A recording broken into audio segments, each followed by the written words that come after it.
presented by Levelz Realty. Florida Real Estate Broker Practice Exam Questions. Approaches to Valuation. Question 1.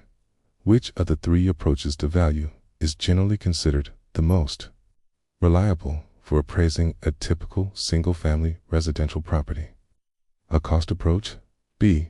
Income capitalization approach, C. Sales comparison approach, D. Reconciliation approach. Correct answer, C. Sales comparison approach. Explanation. The sales comparison approach is typically the most appropriate and reliable method for valuing residential properties because there is usually an abundance of recently sold comparable homes in the market to analyze. It directly reflects buyer behavior in the current market. Question 2. When using the sales comparison approach, an appraiser finds a comparable property that has a superior feature. Compared to the subject property, how should the appraiser adjust the comparable property's sale price? A. Add the value of the pool to the price of the comparable. B. Subtract the value of the pool from the price of the comparable. C. Add the value of the pool to the subject property's value. D. Make no adjustment, as the pool is a unique feature. Correct answer, B. Subtract the value of the pool from the comparable's price. Explanation. The rule of thumb in the sales comparison approach is always adjust the comparable to the subject. If the comparable has a superior feature, sale price must be adjusted downward to reflect what it would have sold for if it lacked that superior feature, thereby making it more comparable to the subject property. Question 3. The cost approach to valuation is most appropriate for which of the following properties? A. A multi-unit apartment complex. B. An older, income-producing retail store. C. A newly constructed public library. D. A vacant residential lot.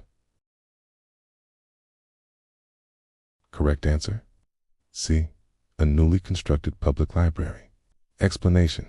The cost approach is best suited for new construction or special purpose properties where comparable sales are scarce and income data is not relevant. It involves estimating the cost to build a new replica or replacement, deducting depreciation, and adding the land value. Question 4. Which type of depreciation is generally considered incurable and results from factors outside the property lines, such as a new highway built next to the property? A. Physical deterioration. B. Functional obsolescence. C. External obsolescence. D. Straight-line depreciation. Correct answer, C. External obsolescence. Explanation. External obsolescence is a loss in value due to factors outside the property itself, such as a major highway being built nearby or a decline in the neighborhood's economic base. It's typically incurable because the property owner has no control over these external factors. Question 5.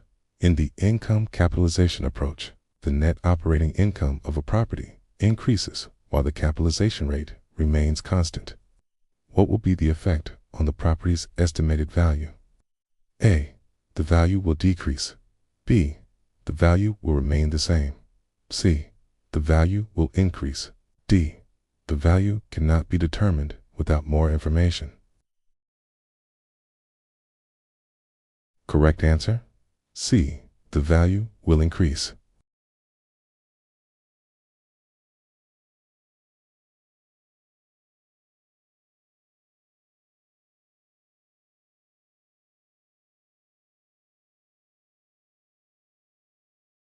Quest 6. An appraiser uses the income capitalization approach to value an income-producing property. Which of the following expenses would typically be excluded when calculating the net operating income? A. Property taxes. B. Management fees. C. Mortgage payments.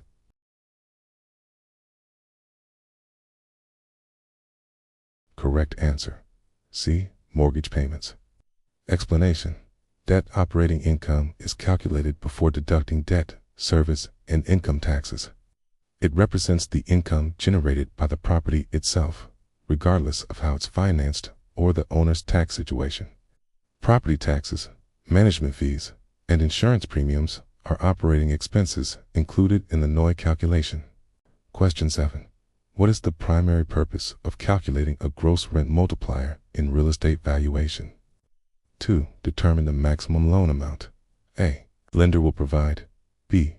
To estimate the value of an income-producing property based on its gross income. C.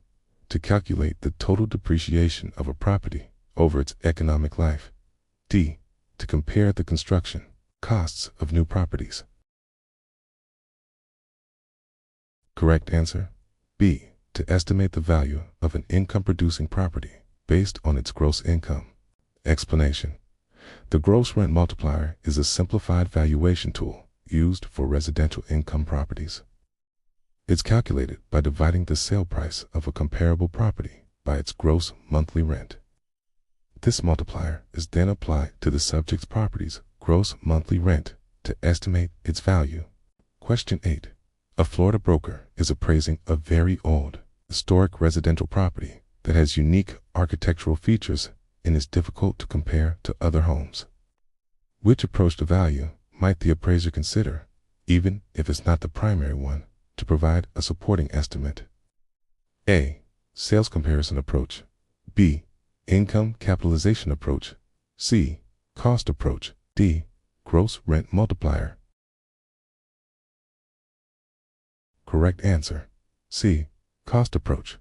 Explanation: for unique or historic properties where finding true comparables is challenging, the cost approach, specifically using reproduction cost, can provide a valuable supporting estimate. While challenging to apply due to significant depreciation, it's one of the three approaches and could offer insights not captured by market data. Question 9. Which of the following would be an example of functional obsolescence in a residential property? A. A leaky roof that needs replacement. B. A. Major highway being constructed next to the property. C. A 5-bedroom house with only one bathroom. D. A. General decline in property values across the entire neighborhood.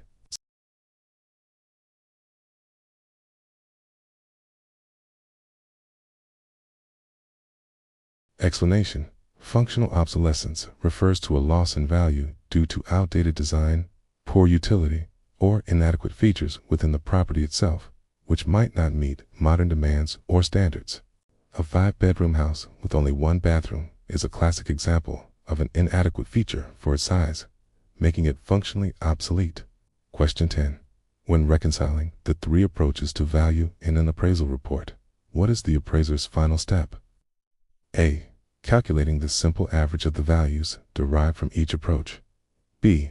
Choosing the approach that resulted in the highest value. C. Weighing the various approaches based on their relevance and reliability for the specific property. D. Presenting all three values without drawing a final conclusion.